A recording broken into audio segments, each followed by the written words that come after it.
इस गद्दी के चक्कर ने भारत की हालत गारत की, और इसी चक्कर में होती दुर्गति मेरे भारत की।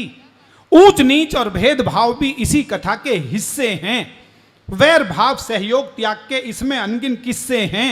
इन किस्सों के कारण ही तो कुरुक्षेत्र में युद्ध हुआ, पूरा भारत महायुद्ध से पल भर में आबद्ध हुआ। दोनों पक्षों की रक्षा को तत्पर सभी परिचित थे, और परिचित गण भी तो रखते अपने अपने ही थे। श्री कृष्ण ने महासमर में काम किए थे मिले जुले, दुर्योधन को सेना दे दी और अर्जुन को स्वयं मिले। तालियों का घनत्व बढ़ाना होगा, मैं धीरे धीरे अपना बढ़ाऊंगा। दुर्योधन को सेना दे दी, बहुत अच्छे, और अर्जुन को स्वयं मिले। चतुरंगणी सेना को पाकर दुर्योधन मन में खुश था, लेकिन अर्जुन के मन में भी कहीं नहीं किंचित दुख था। कहा कृष्ण ने महासमर में ना शस्त्रों को धारूंगा, मात्र सारथी बनकर अर्जुन को रणक्षेत्र उतारूंगा।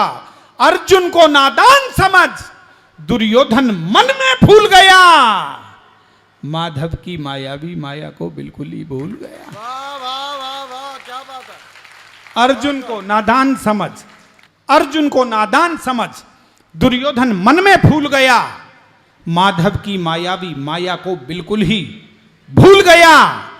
भीष्म पिता ने भी कृष्णा की प्रतिज्ञा के वचन सुने, वचनों को सुनकर मन ही मन जाने क्या क्या भाव गुने। वो पिता में है जो तन मन से कौरव सेना को अर्पित थे, वो पिता में है जो दुर्योधन की सेना को सदा समर्पित थे, वो पिता में है जो दुर्योधन की सेना के सेनापति थे, वो पिता में है जिनके सारे सर स्वयं काल की ही गति थे, वो पिता में है जिनके अस्त्रों शस्त्रों पर लक्ष्य सुअंकित थे, वो पिता में है जिनकी शक्ति से सभी देवता शंकित थे, वो पिता में है जिनके शस्त्रों से अंबर तक फट जाता था, वो पिता में है जिनकी इच्छा से गंगा जल हट जाता। वाह वाह वाह वाह वाह, क्या कहने प्रवीण भाई साहब, क्या कहने। भिवानी वालों, मैंने बताया है कि मैं कलेजा निकालूंगा, हाथ उठाकर तालियां बजा दीजिए एक बार, बहुत मन से सुनाकर जाऊंगा। वो पिता में है जिनकी इच्छा से गंगा जल हट जाता था। जब सुने उन्होंने वचन कृष्ण के, मन ही मन में मुस्काए, यह सोच चलो मौका या माधव को झुटलाया जाए। भीष्म पिता के यह विचार सुन सहमी सहमी प्रज्ञा थी, एक और कृष्ण प्रतिज्ञा, दूजी और भीष्म प्रतिज्ञा। प्रणाम करता हूं जिस तरीके से आप संभाल रहे हैं। एक और कृष्ण प्रतिज्ञा, दूजी और भीष्म प्रतिज्ञा थी। दादा की प्रतिज्ञा सुन अर्जुन मन ही मन विचलित था, क्योंकि उनकी सभी शक्तियों से वह पूरा परिचित था। वह जान चुका था पितामह ने जैसे जो भी ठान लिया, क्रूर काल ने भी उनकी इच्छा को वैसे मान लिया। प्रतिज्ञा पूरी करने को वह कुछ भी कर डालेंगे, कुरुक्षेत्र की इस भूमि को लाशों से भर डालेंगे। मुझ बालक को भी लगता है अब उनसे लड़ना होगा, संभव है कि मृत्यु के चरणों में भी चढ़ना होगा। विचलित अर्जुन के मस्तक पर उभर उठी चिंता रेखा, श्री कृष्ण ने व्याकुल आकुल अर्जुन के मुख को देखा। भिवानी वालों, मैं मंच का सबसे छोटा कवि मानता हूं अपने आप को। अगली दो पंक्तियों में आपको लगे कि मैंने गीता का सार दो पंक्तियों में महाराजा अग्रसेन जी के चित्र के सम्मुख निवेदित कर दिया है, तो पूरे सदन का भरपूर आशीर्वाद मिले। अपने बड़े भाई विनीत चौहान को यह पंक्तियां सौंपता हूं कि विचलित अर्जुन के मस्तक पर उभर उठी चिंता रेखा, श्री कृष्ण ने व्याकुल आकुल अर्जुन के मुख को देखा। बोल उठे हे पार्थ, युद्ध से आज अगर डर जाओगे तो संभव है कि तुम जीने से पहले मर जाओ। क्या कहने भाई, बाबा डॉक्टर साहब जिंदाबाद, बहुत खूब, वाह वाह वाह।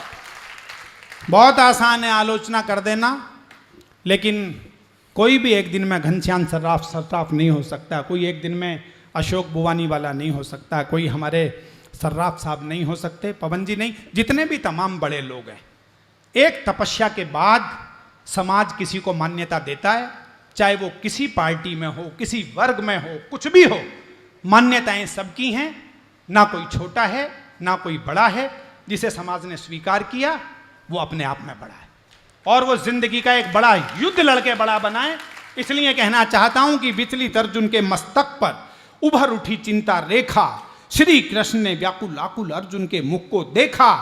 बोल उठे हे पार्थ, युद्ध से आज अगर डर जाओगे। कई बार कहा जाता है कि कवि अपने कौशल से जोर से बोल के तालियां बजवा लेता है, मैं बहुत धीमे से बोलूंगा और देखूंगा आप कितना समर्थन करेंगे। बोल उठे हे पार्थ युद्ध से आज अगर डर जाओगे तो संभव है कि तुम जीने से पहले मर जाओगे। और दो पंक्तियां सुनिएगा, मैं कह रहा हूं मैं बहुत धीमे पढ़ूंगा और ये देखना चाहूंगा आप कितनी देर तक तालियां बजा सकते हैं, कितनी दूर तक बजा सकते हैं। ये पंक्तियां मेरे भाई ने कई बार मुझे सुनाई हैं, विनीत भाई ने, मैं उन्हें सुनाता रहता हूं।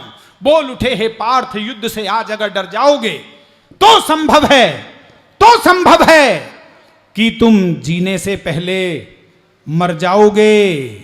जीने मरने को लेकर यूं चिंता और सिहरना क्या, जब तक तेरे रथ पर मैं हूं तुझको जग से डरना क्या।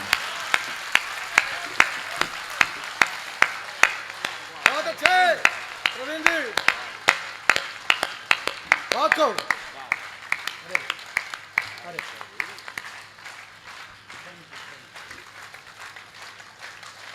बहुत खूब, बहुत खूब, वाह वाह वाह वाह, क्या कहना। जीने, देखिए मैंने जोर से नहीं बोला, सुमित जोर से नहीं बोला है, लेकिन कविता है और पारखी लोग हैं तो संभालेंगे जी। और बाबूजी को मैं प्रणाम करता हूँ। इतना बड़ा यज्ञ मैं 2 साल पहले आया था, परम पूज्य बाबूजी ने ये घोषणा करी थी कि हम सबसे बड़ा भवन बनाएंगे भिवानी में। मैं आपकी संकल्प शक्ति को भी प्रणाम करता हूँ। जीने मरने को लेकर यूं चिंता और सिहरना क्या, जब तक तेरे रथ पर मैं हूं तुझको जग से डरना क्या। माधव की बातों से अर्जुन में शक्ति संचार हुआ, कांधे पर गांडीव सजाकर लड़ने को तैयार हुआ। महासमर में वीरों ने निज प्राणों की आहुति दी। ये सब आपकी गोलियों का कमाल है। महासमर में वीरों ने निज प्राणों की आहुति दी। पितामह ने अर्जुन को देखा रथ की धीमी गति की, रथ को रोका और रोकते ही पहले ये काम किया। मैंने 15 दिन तक सोचा भिवानी वालों क्या हुआ होगा जब अर्जुन, कृष्ण और भीष्म आमने सामने आए होंगे।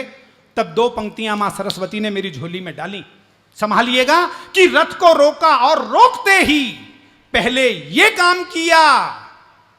माधव को देखा, मुस्काए, झुककर उन्हें प्रणाम किया। प्रणाम करता हूं, आप पंक्ति समझे। प्रिंसिपल साहब, रथ तो रोका भीष्म ने, लेकिन अर्जुन की तरफ नजर उठाकर नहीं देखा। वो जानते हैं तीर तो अर्जुन के साथ चलने हैं, लेकिन आज का युद्ध अर्जुन से नहीं है, कृष्ण से है। इसलिए रथ को रोका और रोकते ही पहले ये काम किया। माधव को देखा, मुस्काए, झुककर उन्हें प्रणाम किया। अर्जुन को आशीष दिए, छलकी आंखों को मींच लिया और अगले ही क्षण तुणीर से भी बाणों को खींच लिया। चढ़ा धनुष पर बाण उन्होंने खींचा जब प्रत्यंचा को, बिजली कड़की, सैनिक बोले डर करके भागो भागो। शस्त्रों की वर्षा से अंबर आतुर था फट जाने को, रत्नाकर में उठी हिलोरे नील गगन छुआने को। शैल शिखर तक ध्वनि तरंगों से टकराकर गिरते थे, लगता था कि कुरुक्षेत्र पर काले बादल घिरते थे। पितामह के बाणों से पूरा भूमंडल डोल उठा, प्रत्येक वीर ही महासमर में हर हर बम बम बोल। तालियां कम ना कीजिएगा, अभी मुझे और बढ़ाना है घनत्व। प्रत्येक वीर ही महासमर में हर हर बम बम बोल उठा, तलवारों के टकराने से ध्वनि गूंजती थी टन टन। मेरे गुरु डॉक्टर कुंवर बेचैन, जिनके अंडर में मैंने पीएचडी की, मैं कविता लिखता जाता था, उन्हें सुनाता जाता था। मैंने कहा गुरुजी यहाँ तक लिख लिया, युद्ध का वर्णन है, तो उन्होंने कहा प्रवीण ध्वन्यात्मक शब्दों का प्रयोग करो, टवर्ग वाले शब्द, ठवर्ग वाले शब्द। मैं निवेदन करता हूं, हरियाणा में कुरुक्षेत्र है, आपकी माटी पर, यदि आपको एक क्षण को यह लग जाए कि मैंने इस गोविंद राम टिबड़े वाला सभागार में युद्ध की ध्वनि पैदा कर दी, कुरुक्षेत्र की, महाभारत की, तो अपने बच्चे को बहुत आशीष दीजिएगा। कैसा युद्ध हुआ सुनिएगा कि तलवारों के टकराने से ध्वनि गूंजती थी टन टन, बाण हवा के सीने पर दस्तक देते थे सनन सनन, सनन सनन से और भयानक हो उठती थी मंद पवन। कवच और कुंडल वीरों के बज उठते थे खनन खनन, मस्तक पर अंकुश टकराने से गज करते थे गर्जन। घायल घोड़ों की चीखें भी गूंज रही थी हिनन हिनन, भाले चलते ऐसे जैसे बिजली चलती कड़क कड़क। काट रहे थे वीर समर में सिर को धड़ से भड़क भड़क, घनन घनन घनघोर घटा घिरती जाती थी छन छन में, बाण कमान कृपाण गदा से रक्त बहा था कण कण में। उद्यंड चंडनी चंडी मां के चरणों में नरमुंड चढ़े, बजा रहे थे घनन घनन यमराज नगाड़े खड़े खड़े। क्या बात है, वाह वाह वाह वाह वाह वाह भाई, क्या बात है, वाह। एक बार हाथ उठाकर तालियां बजाए पूरा वाह सब। वाह वाह वाह वाह, जय हो। प्रणाम प्रणाम। इतनी मोहब्बत तो कहीं नहीं मिली इस कविता पर, कहीं नहीं मिली, कभी नहीं मिली। प्रणाम करता हूं। बजा रहे थे घनन घनन यमराज नगाड़े खड़े खड़े, उस भीषण रण से ज्वाला की बढ़ती जाती थी भड़कन। पिता मह के लोहित लोचन देख बढ़ी दिल की धड़कन, महासमर में दादा ने काटे थे अनगिन मस्तक धड़। दृश्य देखकर आसमान में बादल रोए गरड़ गरड़, चीखें गूंजी थी धरती पर, चीख चीख में क्रंदन था, लगता था उस रोज धरा पर मृत्यु का अभिनंदन था। वाह वाह, महासमर में महारथी गण कटकर जब जब मरते थे, ऐसा लगता था प्रलयंकर वहां तांडव करते थे। रक्त पिपासु काली मैया खप्पर भरती जाती थी, पितामह से पूरी पांडव सेना डरती जाती थी। उनके आगे जो भी आया वध उसका तत्काल हुआ, उसी वीर की शोणी धारा से तलभू का लाल हुआ।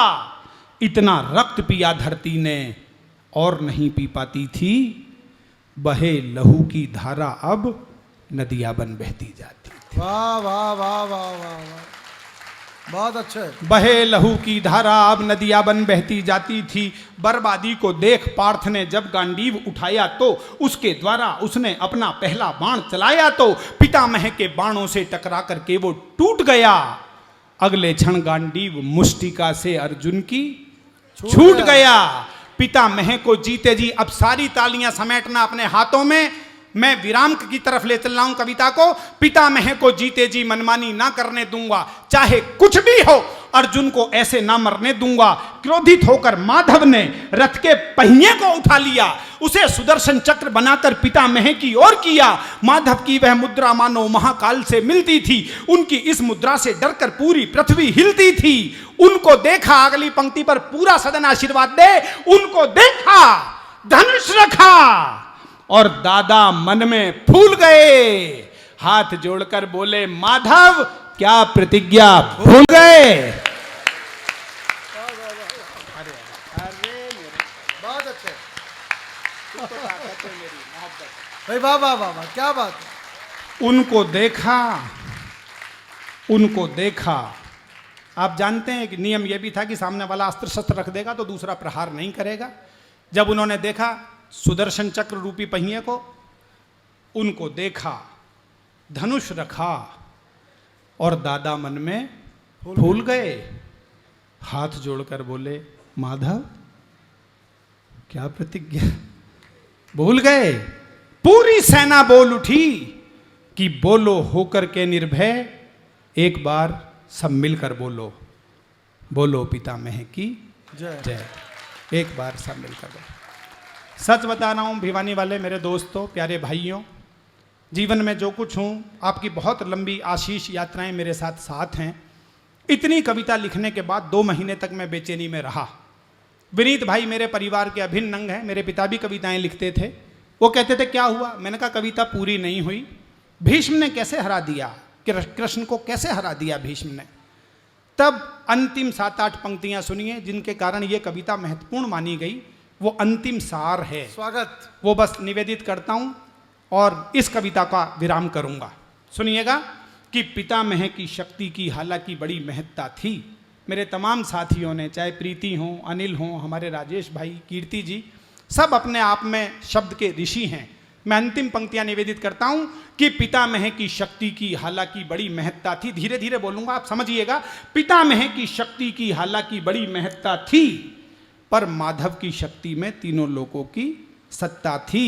वह कान्हा जिनके पैदा होने पर माया छा जाती हो, सभी सैनिकों को पहरे पर ही निद्रा आ जाती हो, ताले बेड़ी और द्वार भी खुद ही खुद खुल जाते हों, सभी देवता गण जिनके चरणों पर पुष्प चढ़ाते हों, जिनके चरणों के बंधन को यमुना जल बढ़ाता हो, शेषनाग जिनकी रक्षा ही अपना फन फैलाता हो, दुष्ट कंस की काया का जो पल में ही मर्दन कर दें, नाग कालिया के फन पर भी ठुमक ठुमक नर्तन कर दें, जिनका चक्र सुदर्शन रवि की गाथा को खुद कहता हो, तीन लोक का बुद्धि और बल जिनके अंदर रहता हो, सरस सलिल सुंदर सरिताओं संग समन्वित सागर हो। वाह वाह, क्या कहना है प्रवीण भाई, वाह। ये तो सबने ही पढ़ा है, अनुप्रास अलंकार तो जिसने 8वीं भी पास की है सबने पढ़ा है। एक ही वर्ण से सारे शब्द मैंने शुरू किए और छंद के पारखी लोग बैठे, छंद भी भंग नहीं होने दिया है। सरस सलिल सुंदर सरिताओं संग समन्वित सागर हों, अगम अगोचर आदि अखंडित और अनस्वर आखर हों। वाह वाह। जिस परम पिता परमेश्वर की शक्ति का कोई अंत नहीं, जिनके आगे प्रश्न कभी भी कोई रहा ज्वलंत नहीं, उस परम पिता को पितामह ने आखिर कैसे डरा दिया। यह बात असंभव है पर भक्ति ने भगवान को हरा दिया। तालियां मिलकर बजा दीजिए। कविता का विराम कर रहा हूं, मुझे भी बहुत अच्छा लगा है। यह बात असंभव है पर भक्ति ने भगवान को हरा दिया। पितामह की अपने जीवन से हो चली विरक्ति थी, पर परम पिता के लिए पितामह में अटूट आसक्ति थी। कृष्ण चक्र ले इसीलिए करने उन पर प्रहार गए, कर लें भीष्म प्रतिज्ञा पूरी जानबूझकर हार गए। कर लें भीष्म प्रतिज्ञा पूरी जानबूझकर हार गए। कर लें भीष्म प्रतिज्ञा पूरी जानबूझकर हार गए।